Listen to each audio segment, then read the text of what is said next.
Let's discuss controlling gingival bleeding. How annoying is it to have gingival bleeding if you're trying to cement something or place a bonded composite? I'm going to show you a technique that I stumbled onto that is fantastic. This is before and after. So this picture was taken 1 minute after that picture. So I'm creating a gingival ponic receptor site, and we talk about this in dentistry master classes. It's so critical when you're placing a fixed bridge to create the gingival ponic receptor site so the ponic looks like it grew out of the gingival tissue. But there can be other situations where you've got gingival bleeding or just weeping and you want it to scab. So I've tried everything from hemostatic agent to hydrogen peroxide, isopropyl alcohol, and just stumbled onto this technique with 38% phosphoric acid.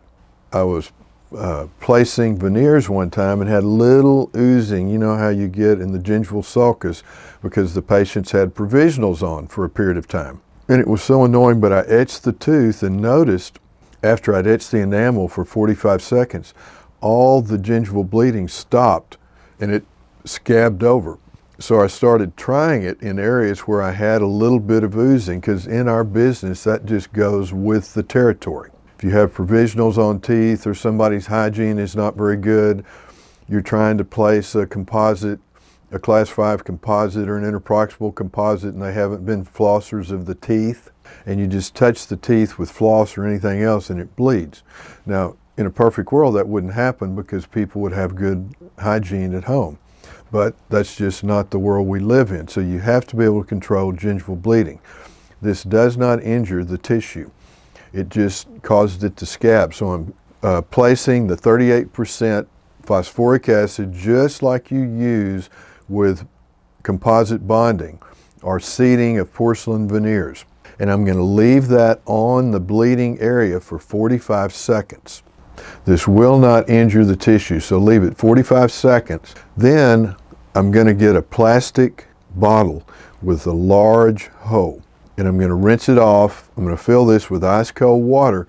You don't want to use your air water syringe or you'll make it bleed again. That's too much pressure. You want to use a plastic bottle with a large hole and get some ice cold water. We get this out of our Ozarka dispenser and it comes out icy cold. And use that to rinse it off. So I'm rinsing it gently, and look at that. That's after 45 seconds. If you have any little bits of bleeding anywhere else around the teeth, you can do that same thing. The only time this might not work is if somebody were taking blood thinner or they took a lot of aspirin or Advil. In those cases, you might have to anesthetize the area with lidocaine 1 to 100,000 epinephrine or some other anesthetic with epinephrine in it. But I can't remember the last time that this technique with the 38% phosphoric acid has not worked beautifully.